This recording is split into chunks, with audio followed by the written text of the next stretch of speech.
But you know when you go to some place, like we went to a place in called Salford, where my accent goes down an absolute treat. I'll be straight honest. It was one of those pubs, right? As you pulled up here and you've got like grass and stuff, you know, and nice like building and all that. We brought to this pub in Salford. It was one of them where my sat nav just went, "You fucked." Turn the car round where possible, right?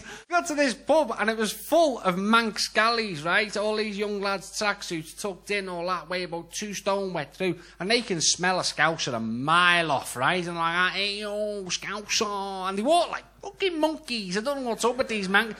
"Hey yo, Scouser, oh, leave me alone." And there was hundreds of them. They're like meerkats, right? In my. "I'll watch you, Rob. I'll watch you, Rob. Scouser. Freaking leave me." All right. There must have been a meeting, right? Because you know if Scallies are having a meeting, right? Because there's a blue Citroen Saxo over there, right? And that's got the head Scallion. Now, sometimes he'll be there, and if the meeting's in progress, he'll have the blue sunbed light underneath going, right? My cat fell asleep under one of them cars once. Got fucking sunburns, right? I have to send my cat out now with factor 15 on his ears just in case the Scallies are about. So I thought, my car's going to get robbed. My car's going to get robbed here. These little Scallies are going to have it off and all that. So I thought, I'll think on my feet. Right, I'll do a little, like, what shall I do? So I'll do what builders do. So I did a little note, right, and I just put, "There are no valuables left in this vehicle, nothing worth nicking." And I popped it in the windscreen. Went in the pub, did the show, came out, some little Scally smashed my window and left me a note saying, "Just checking." Hey, they can write. I didn't even know they could write. How good's that? So there we are. So the Manx Galleys. Don't feel sorry for them. Don't feel sorry for them. The government's tried helping them. Tried helping them a couple of years ago, right? They teamed up with that Formula 1 team, Ferrari, right? Because they reckon these little lads would have no problems getting 4 tyres off in less than 10 seconds, right? First weekend on the job, Michael Schumacher came zipping in, 4 Manx Galleys, round the car, zip, zip, 3.9 seconds, world record. What he wasn't expecting is that in 9 seconds the car was completely resprayed blue and sold to McLaren. But you know, you got all these things. So we got the airport, we've got John Lennon Airport, which is nice and all that sort of stuff. And we, you know, all these airports down south, they've got British Airways and they've got Virgin and all that. We're living the dream. We've got EasyJet, right? You know you're on a shitty airline, don't you, when the in-flight magazine's the big issue? I caught them refuelling with lugs at the back of them planes. That's how old they are. What a load of shit. EasyJet, though. EasyJet is the only airline in the world that never has and never will be hijacked. Do you know why? Because you tried telling 150 Scouse girls they're not going to Malaga. Right?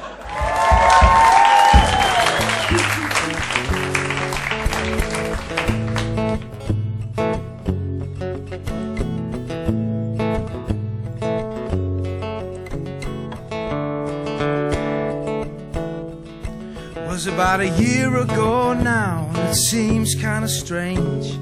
Down on my luck and needing a change. I picked up the paper and started to read, and the words jumped right up and stood to their feet. They said, competition in Cheshire seeks a song from the heart.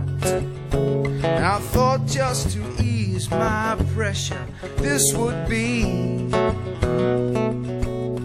good place to start. So I dialed the number and the ball rolled on, and I spoke to a bloke who was Scottish called John.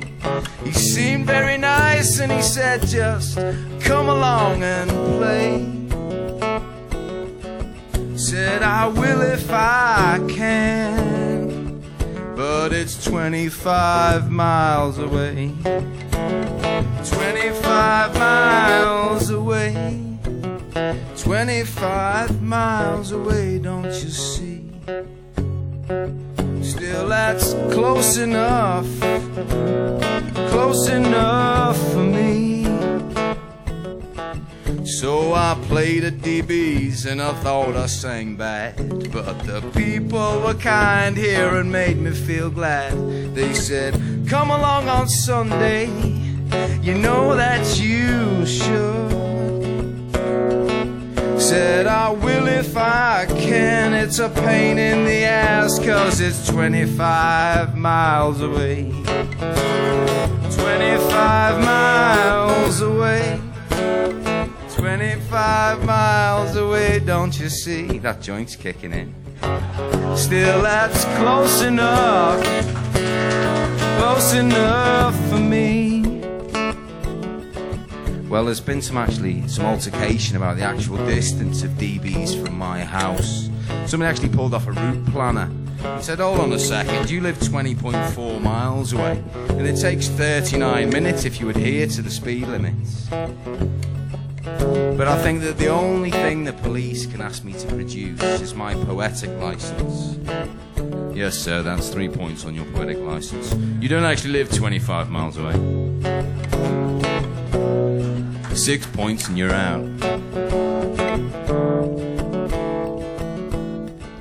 Well, a year has gone by, and what have I to show? A lot of cool friends and a part on a radio show. And it's Tuesday night and I'm a Mundo Loco, but it's a pain in the arse, 'cause it's 25 miles away. 25 miles away. 25 miles, give or take 2 or 3. Still, that's close enough. Big finish, big finish.